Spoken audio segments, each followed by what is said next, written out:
Hello and welcome to Kindred Academy, the show that deals with all things Vampire the Masquerade, 5th edition. I'm Peter. And I'm Carlos, and on today's lesson, Clan Gangrel. So with many of the clans, there is a focus on fitting into some kind of structure or society or status quo, and what sets the Gangrel apart is that they are not bound to society or a place in the same way that most are, and neither are they bound to the way others think. They stand apart, they are more individualistic. And more pragmatic. And the other thing that sets them apart is their relationship with the beast. Most vampires try and suppress the beast or just pretend the beast doesn't even exist. Whereas for Clan Gangrel, they have some kind of relationship and understanding of the beast and that kind of feral side of their nature. Yeah, and the Gangrel have always lived in the fringes of civilization or society. Back in ancient times, you would find them around the pockets of civilization of the early human civilization, of course. You would have them in the wilderness between towns, controlling the communication routes. Some of them are leaders of fringe groups, but always of the destitute or the outcast. They will always be thriving where others could not even survive to begin with. Their history is not very well documented because they are tending to do most of their night-to-night survival, but other clans have written some of their history, and on the lore that you will find on the 5th edition and previous editions is War of Omen, I believe it was called, between the Gangrel and the Tremere at some point. So that could make for a fun little bit of historical beef between the Gangrel and the Tremere.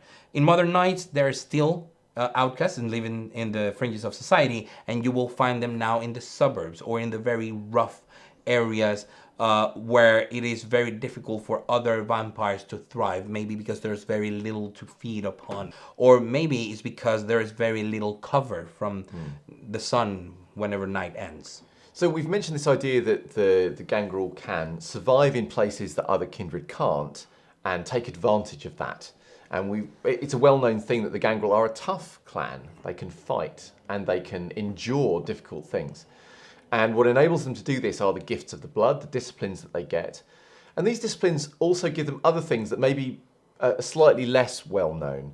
So yes, things like the Protean discipline does give them claws, does give them the ability to fight, but it also gives them their adaptability, their ability to travel, to go to different places, to change as the environment demands. Also to be out of sight, not only to hide under earth and protect themselves from the sun, but to escape hunters, to change form or turn into mist. So it's the discipline of adaptability and mutability itself.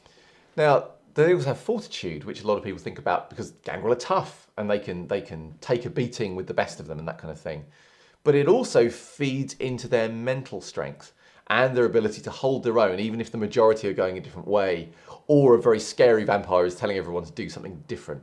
You know, the Gangrel is the one that says, no, I'm not going to go that way, I'm going to do my own thing. Yeah, and last but not least, animalism. Being on the outskirts of society has exposed them to the beast without and the beast within. So animalism has this dual aspect of being external and internal, either you being able to sense the beast around you or dominate and control the beast around you, or your own beast being able to manipulate it, and other animals as well. So you will have that survival in the wilderness element of it, in which you can literally call your food to come to you. So in V5, one of the ways that they differentiate clans is not by giving them their own disciplines, but by giving them amalgam powers that, generally speaking, only that clan has. Yeah, and in the majority of cases are going to be power, well, in the totality of cases, are going to be powers that are a combination, very specific combination of disciplines. So other clans could have an amalgam power of animalism and fortitude, but the Gangrel are the ones who are going to have it. And this one is Enduring Beasts. A fortitude power that is an amalgam with animalism that allows the Gangrel to bolster and make their animal companions or the people, the animals they summon through feral whispers and other powers of animalism to be tougher and more enduring. So we've mentioned that there's this relationship with the beast that is one of the big strengths of the Gangrel, but it is also their weakness. So the clan bane for the Gangrel is that when the beast does win out, when they go into a frenzy, that frenzy is not just reflected in their behaviour, but it also comes out on their body as well. Yes, and being much more close to like a lot closer to the beast, and acknowledging it, that also means that it transforms them in a literal sense. Like whenever the beast takes hold of the Gangrel's body, they will transform. It will mutate their body, and they will have an impact, mechanically speaking, giving you penalties to some of your attributes. It can be anything from a tick or some really specific and very odd behavior to a very strong musk, actual changes in their body and their features, or a combination of all three across their bodies, because the older and stronger blood a Gangrel is, the harder and more ever-present that bane shows itself every night that you frenzy and lose control. Yes, you could end up with multiple features, as you say, with a high bane. And there's an interesting mechanic, actually, which is if you do have a high bane level as a Gangrel, but you don't want to get 3 or 4 animal features, you can choose to not resist the beast at all, and then you will only get 1. So if you let the beast take you over without trying to fight it, you get less of a penalty, but of course you have no chance then to resist the frenzy. Yeah, which also perpetuates that sort of kindred society stereotype of the Gangrels being feral and letting go. It's just they just don't hold the beast back. It's also worth mentioning that these features don't just last for the frenzy, they last the night of the frenzy and the following night. So it means if a Gangrel does frenzy, they're potentially a big threat to the masquerade, and they have to be very, very careful. Yeah. So you may be thinking at this point, Gangrel sound pretty good, I think I'm going to play one. And as always, we would direct you to the core book for examples on some Gangrel types that you could look into.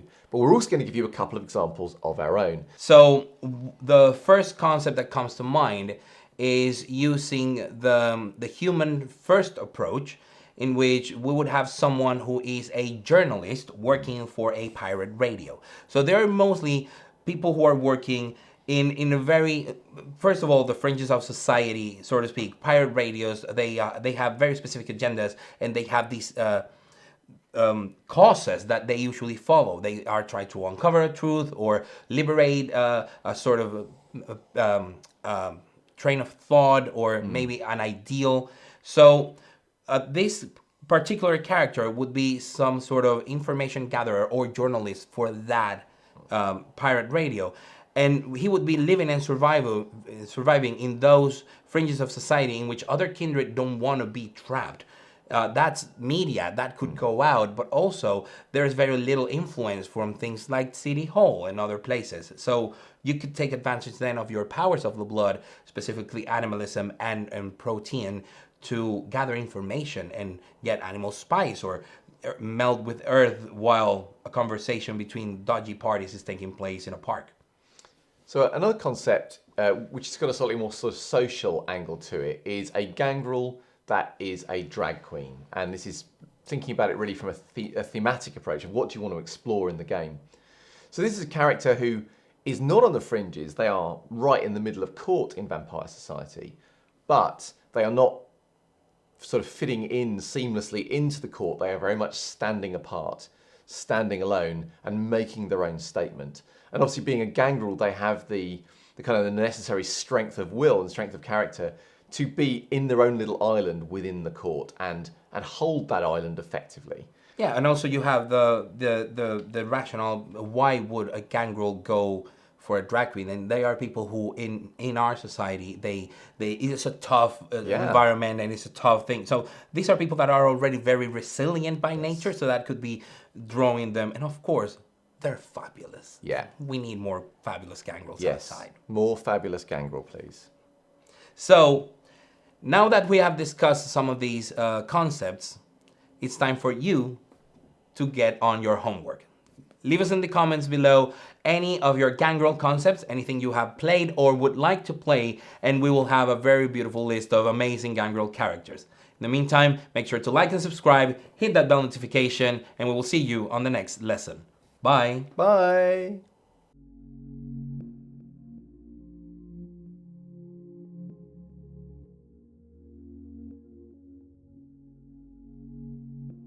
So,